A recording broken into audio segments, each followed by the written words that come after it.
eastern Marshall County in central Iowa, northeastern Jasper County in central Iowa, until 8:30 p.m.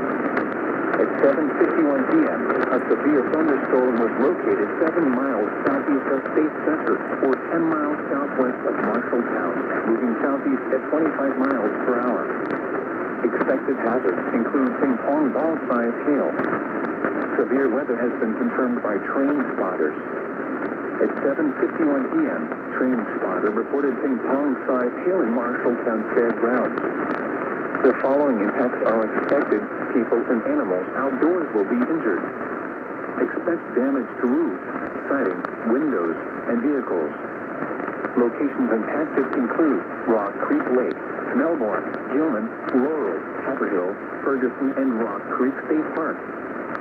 For your protection, move to an interior room on the lowest floor of a building. Torrential rainfall is occurring with this storm and may lead to flash flooding. Do not drive your vehicle through flooded roadways.